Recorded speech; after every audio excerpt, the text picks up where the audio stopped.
back with you for another rant review. Yeah, it's going to be an awesome rant review on Stir of Echoes. You see it here, Kevin Bacon starring 1999 Stir of Echoes, Kevin Bacon.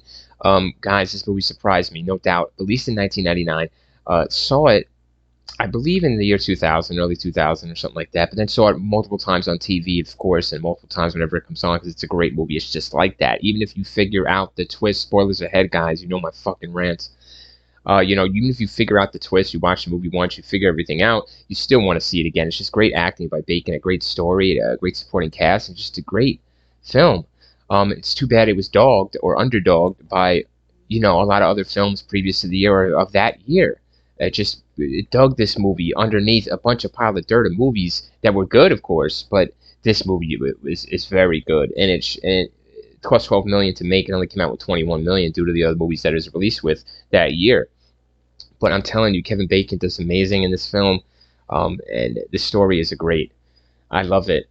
Stir of Echoes, guys. So you follow Kevin Bacon, Tom, in his neighborhood. He lives in this old neighborhood. He kicks the shit block all the time. He runs the block. Tom. He does telephone work. He's a regular, average guy. He doesn't want to be though, guys. You see that right in the beginning. His wife informs him that he's pregnant with his second child. He doesn't take the news too happily. He's not happy with his life, guys, or with himself. He thought he'd be something special, so to speak, a guitar player, a band guy. He thought he'd be something. And he tells her that. He tells his wife, "Listen, I made a promise to you. I'm going to keep it." And she loves what he already has one son, and this one son, the young son that they have, is apparently seeing something in the home. But they go to a party next door. Okay, that very night or what have you. They go to the next night. They go to and the sister-in-law is there of Mr. Kevin Bacon, and she is hypnosis. So she does hypnosis and shit, believes in all that. So Mr. Bacon's like, yeah, he's all drunk. He's like, yeah, go ahead, put me under. It's all malarkey bullshit. And all the other neighbors that are there, they're like, yeah, it's all bullshit, And you meet a couple of the neighbors in town and shit. You're introduced to them. But she ends up putting Bacon under, and he wakes up and doesn't remember anything of what the fuck happened. You see little glimpses of what he sees, but basically you're saying that he didn't react to any pain or say anything. There's just nothing. So, but he feels something's different within himself. So he goes home, tells his wife, "I got to go home." They go back to their apartment that they just moved into a couple months before, and they move in. They moved in, and he's back, and he's experiencing some weird phenomenon here now. Ever since this hypnosis, he's seeing this girl, a vision of a girl, and he's hearing music, and he's having attacks. They seem to be of the paranormal type. So he goes to the sister-in-law and he tells her, "Listen, you take this shit off me now. Whatever you did, this hypnosis shit, it opened up a door or something, and things are bothering me. I want you to fucking close it."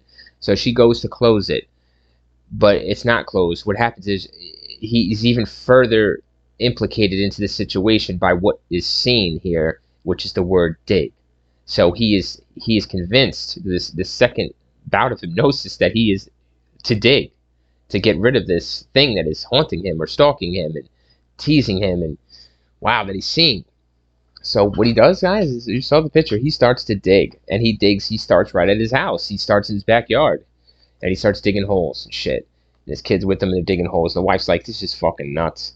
She's like, "Listen, I'm taking my son out of here for a while. When I come back, you better have this fucking straight. The house is a wreck, guys. The Bacon is losing it. This shit has pulled him. He's convinced that this, whatever's fucking with him, there's a reason behind it.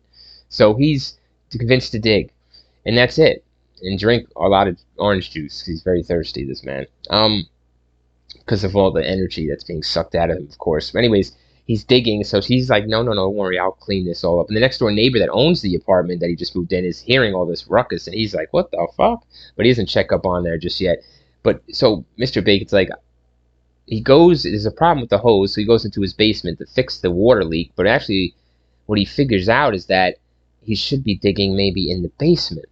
So the concrete's concrete there, so he figures he needs a tool. So he goes to the store, he buys a fucking power jack. Everybody sees him hauling it out of his truck.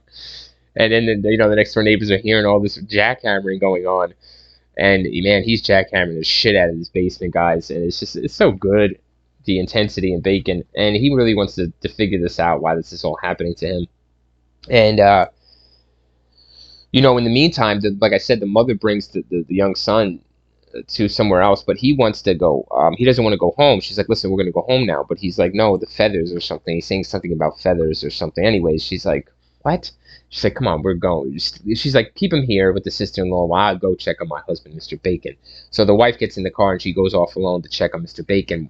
Mr. Bacon, while he's digging in the basement, he accidentally stumbles and hits a wall brick on the wall basement, which comes loose. And once it comes loose, it reveals a body. And this is the body of the woman, of the girl he's been seeing out throughout the whole movie. This whole time, this woman's body was plastered or entombed in the basement wall of his home since he moved in. So he discovers her body, he touches her hand, and he gets a full vision of what happened to her. He sees all people involved, and he rushes the fuck out of there. But before he does, there's a neighbor there. A neighbor shows up, and the neighbor says, what's going on over here and all this shit. And Tom Kim Bacon shows him the body, and he's like, damn, dude. He's like, fuck. And then, oh man, the neighbor starts saying some shit, and you're like, oh no, he's in on it. So the neighbor's in on it here. One of Tommy's neighbors knew about this girl's murder. His son murdered it by accident, or was involved in the murder somehow, and they were involved in entombing her here and hiding the body. Mr. Bacon's in trouble. The guy's got a gun. The neighbor's got a gun. Mr. Bacon gets the fuck out of there because the neighbor tells him, get out. He's living with this shit for 6 fucking months. He's got guilt. He wants to dome himself. The neighbor, you hear a gunshot. Boom. Mr. Bacon runs out of there. You don't know what happened to the neighbor. But then another neighbor knocks at the door. And this is the landlord that owns the apartment. And his son is there with them. And they're drinking. So they were in on it as too. And now you know that they were in on it as well. Both of the teens and the fathers here. They entomb that body, and he comes in, man, and it's tense. And basically, the attack happens. They have to kill Mr. Bacon to keep him quiet. They attempt to, but guess who pulls up and beeps the horn? Mr. Bacon's wife. That disrupts everything. Hence, a big fight breaks out. But Mrs. Bacon's wife enters the picture. They're both down for the count. The neighbors are going to take him out, but the other neighbor that did not shoot himself comes out of the hole and shoots the other neighbor to death. So some redemption there for the neighbor who's going to kill Mr. Bacon. Anyways, the other neighbor saves the day. He's got to answer for what he's done. His son's got to answer for what he's done. Everybody's got to answer for what they've done except for Mr. Bacon. His visions go away. He is able to, I don't know, just become complete, I guess, after this whole event has happened in his life. And they move out, guys. It's fucking right. They move out. And the picture ends with the kid hearing some voices, some kind of like Sixth Sense shit. So that is at the end of the Stir of Echoes. Guys, I recommend you watch this fucking movie. 1999 film, awesome movie. There's a picture of the chick where he finds her. It's fucking creepy. It's a great movie. Great creepy parts, great creepy scenes. I love the movie. I love its feel. I love the cinematography and the production design. Great job, guys, on this movie. Stir of Echoes.